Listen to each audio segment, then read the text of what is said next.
Alright guys, so I'm gonna throw out another one of these on the way to work chats. Again, using what little time I do have these days. I probably might make this like a daily thing or like an every other day thing, because say I commute like an hour to work, and normally I'm just sat in a car with garbage on the radio or whatever, so might as well use the time to put a bit of content out. So today I'm going to talk about the whole end time shenanigans going into 9th Ed and all the rumours that are kicking around online, because I've not really put any content out relating to this yet, and I've not really had my say, so to speak. So probably combing over old ground, but I'm going to say I've not really put anything out about it myself. I mean, the end times in general, I'm not really bought into it. I thought the concept was cool, but it was always just going to be like a cash grab. So I find it hard to buy into things that Games Workshop do that's just a pure money grab. Just 'cause I don't think that should be the ethos of the company. Certainly not the ethos of the campaign, of the game, of the hobby. So I don't like that Games Workshop try and push that on us, that, you know, it's all about the model, it's all about the money, because for 99% of us it isn't. You know, everyone's, you know, puts this argument out that you know, they're a model company first and that's the bread and butter, but it's not, because I guarantee that, you know, somewhere between, I don't know, 70 and 90% of the consumer base would just disappear if there was no rules to go along with the miniatures. I don't know a single person, you know, my gaming circle's pretty big between, you know, the people that I game with locally and people that I know in the tournament scene, and you know, and everyone that's related to those people. I don't know a single person that plays this game or collects these miniatures, is probably the better phrase, purely to have them as collectibles. I don't know anybody, not a single person that buys the miniatures to paint them and put them on the display and nothing else. Everyone plays the game that I know in some respect, whether that's, you know, top level competitive GT tournaments, or, you know, in the basement in your back room with your buddies over with beer and pretzels, that sort of thing. So we need the game rules for the models to have a point, and if the game rules suck or the game rules disappear, then so does the customer base. Everyone wants to think Games Workshop are too stupid to realise this, but they can't be. They know that, and going forward into 9th, that they're gonna embrace it. They're gonna have to. They're gonna have to move with the times. I dropped out of 40k midway through 6th just because I kind of hated it, and picked up Fantasy because it was by far the superior game in my opinion. But apparently, by all accounts, now they've shifted into 7th.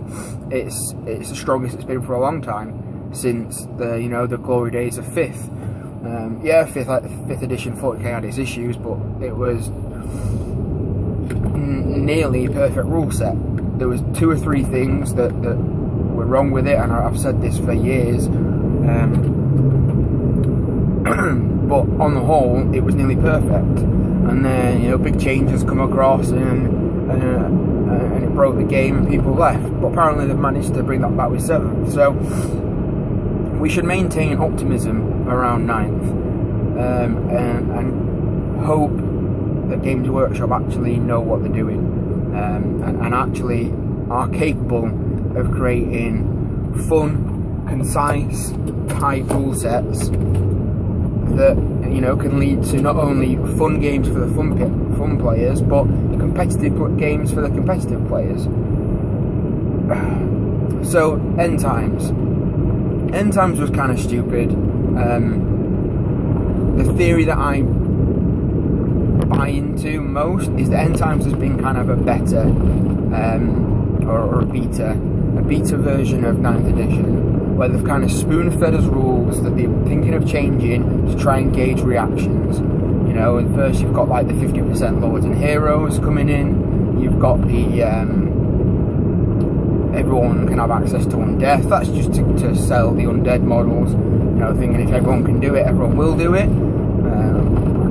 Kind of hope that they realise that doesn't work, because people see through it. And then we got, I don't know, I've not followed the end times close enough to know all the details, but then we had the, you know, the magic rules came in, and now with the, you know, the leaks of the Archaon book, basically all gloves are off. Are they going to do that in 9th? I highly doubt it. I kind of think that putting this out now, just before 9th, to probably sell off all the back stock and back inventory before they go into 9th and the line gets stripped down, which is going to happen. A lot of the product lines are overinflated with models they never sell, because the rules are garbage. You know, Games Workshop. It's not because the models are terrible, it's not because we don't want them, it's because the rules for them are terrible. Absolutely terrible. And how many Mutalith and Slaughter Brutes do you think they're sitting on, you know, back at GWHQ? Or how many of the Beastman monsters are sat there? How many, you know, how many of the new Treeman models are sat there? How many, just, they need to realise that it's not because of the models themselves, or there's too many models. It's because the rules are garbage, and people don't want to buy models that are garbage in the game, because people want to play the game to win. Well, I'm going off on a tangent, so we'll stop that. So yeah, I think that's what's going to happen. This Archaon is going to come out as a flash in the pan to try and get people to buy loads of extra stuff to flesh out their armies, to have big crazy games with loads of random stuff going around, you know, bringing all the monsters, all the weird stuff, an army full of characters. And then 9th's going to drop, and it'll be something a lot more normal, or something a lot more closer to 8th edition with tweaks and changes. Oh, sorry, I'm fighting off a cold. Yeah, that's what's going to happen. 9th edition, I have no idea what kind of form it's going to take. If it was me and I was putting out a game, I would have a skirmish level entry game. For 2 reasons. One, it opens it up to people that play skirmish games like 40k, like the Rise of Infinity and Malifaux. And then of course you've got the, you know, the War Machine, Warmer Hordes community as well. They're used to skirmish games. They're not used to ranked up infantry blocks, they're restricted in movement. So having like a skirmish based entry game is great to sort of, you know, wet the beak. You know, they play the skirmish game and then they like the fluff, they buy into the armies, they buy into the backstory, whatever left of it's going to be. And then, you know, it bloods them to go and get more, to play more, to try the bottom infantry game. So it works. And then the second reason is it's cheaper. You get people in buying more armies, and you decrease the cost of that gateway drug, and it leads to greater yields in the long term. It makes sense. And the second reason why I think there's going to be a skirmish-based game is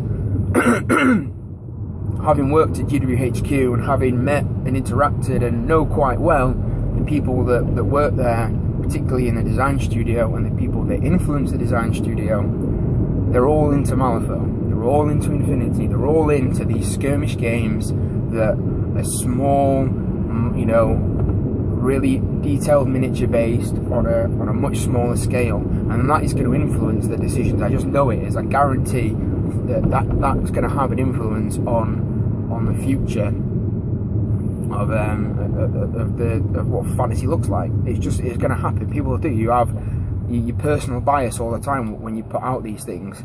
There's a lot of stuff I could go into that I probably shouldn't. I'm not sure where their kind of secrecy, non-disclosure things end and begin. So if you want to talk privately about anything, I can try and let you know what I know, but I'm not going to disclose it in public. So yeah, there's definitely going to be a skirmish game. It's not going to be everything that's there. It's just not going to be. There's going to be a skirmish level game, much like there was Kill Team in 40k. It's going to be in the back of the rule book.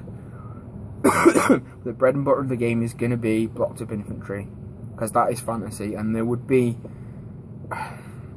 be stupid to break up the core customer. They want to grow the customer base. They don't want to tear it up and start again, because if they did, they would lose. There's too many other companies making gains on them now to kind of revert back to year one in terms of their size and reputation and you know, historical customer base. It would just make no sense business wise. It really wouldn't. The fluff.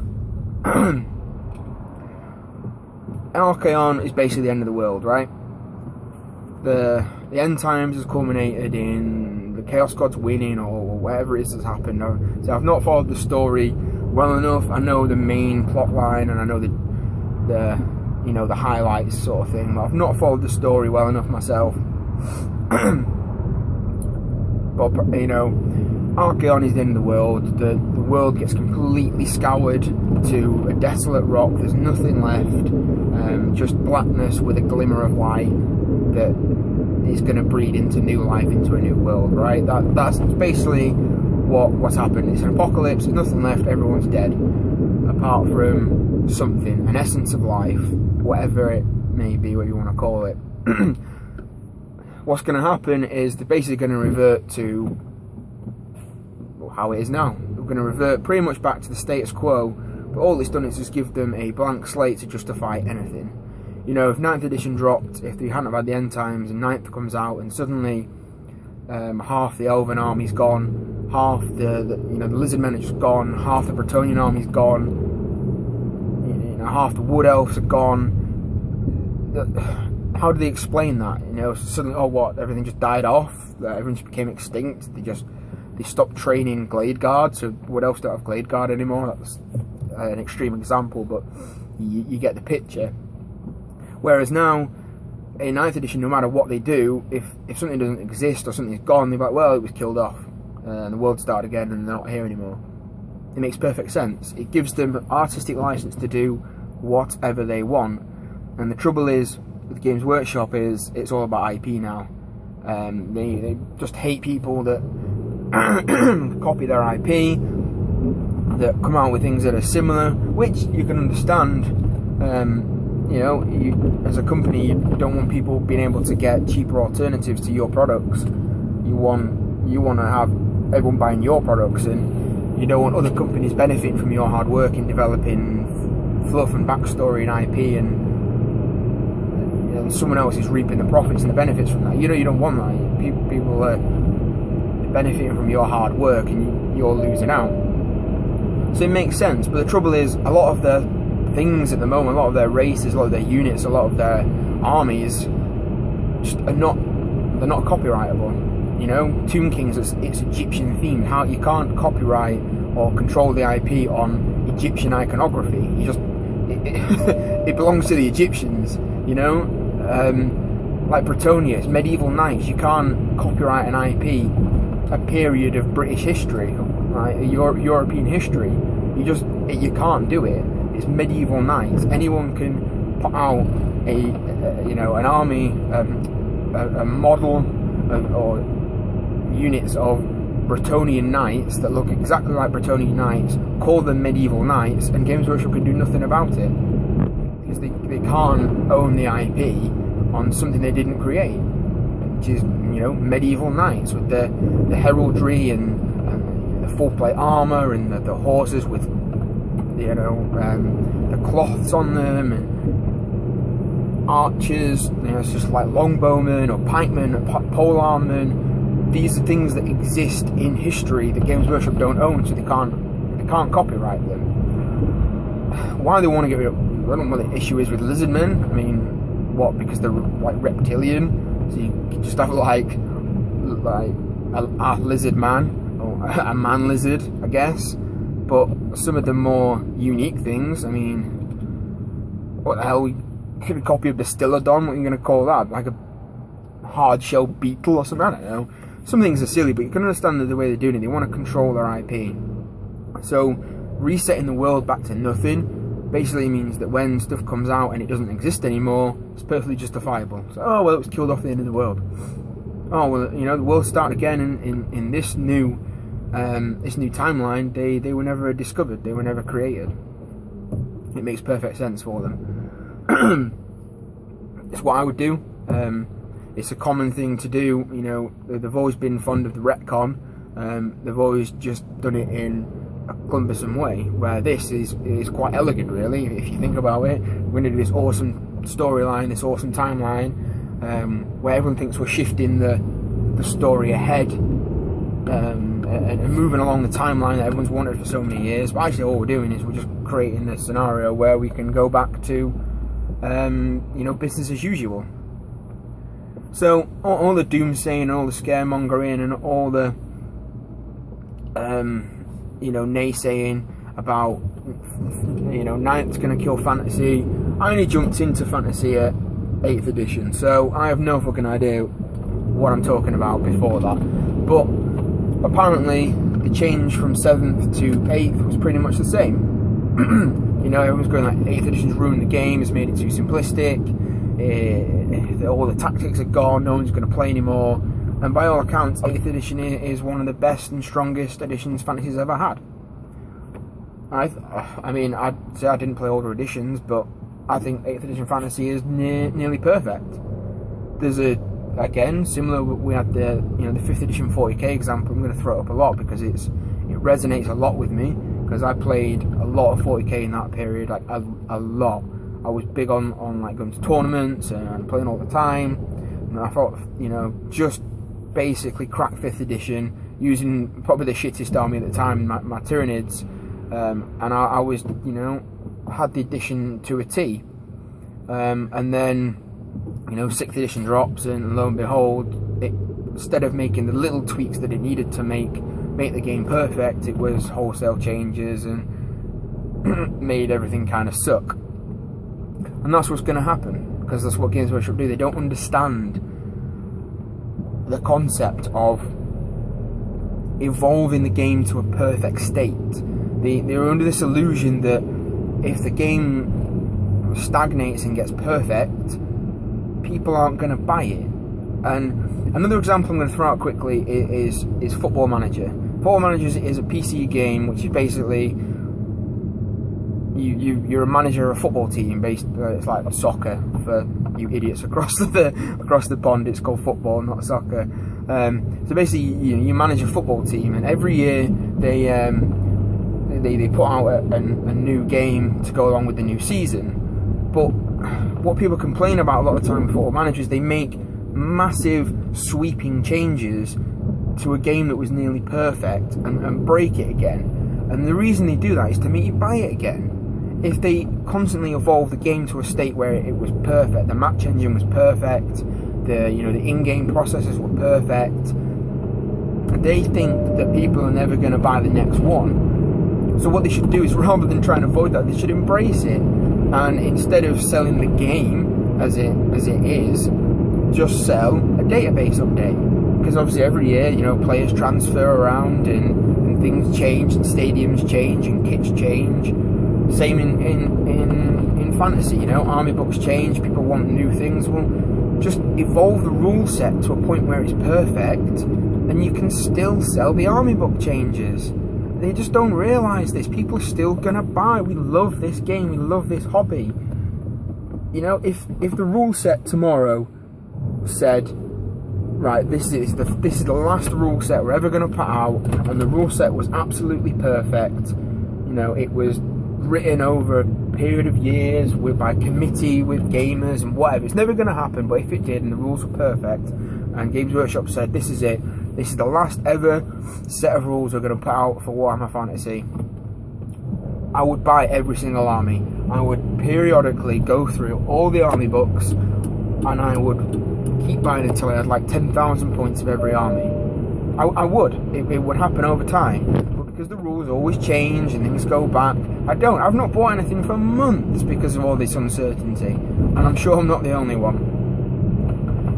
But again, I'm kind of rambling off on a tangent. That's kind of my thoughts on the end times and ninth. I think it's all just a big cloud of kind of no one knows. It's a big storm of bullshit that no one has any idea about. So people are just kind of clutching at the very small snippets of information that they probably hear from someone who's spoken to someone who's seen something that someone else was writing down after they'd heard something, and these things get distorted so many times. Just go back on like Warseer or whatever forum that you happen to read up on, and just look back a few years and look at the you know, when we went from 7th to 8th fantasy, when we went from 6th to 7th 40k, when we went from 5th to 6th 40k, when a new army book was coming out. Just look at the rumours and look how far off they always are. There's normally one or two that have some weight, and there's normally one or two that are spot on, but the vast majority are just miles off, just absolutely miles off wrong. And we need to remember that before we make these sweeping judgments and doomsaying. Let's just wait and see what happens, and we'll make our decision then. So that's it, guys. That's where I stand on end times and ninth. I'm not buying anything. I'm waiting to see what happens. I'm waiting for the dust to settle. But I'm playing my game that I love as usual. So let me know what you think. Post your comments below. Don't forget to like the video and subscribe if you haven't. And thanks for watching.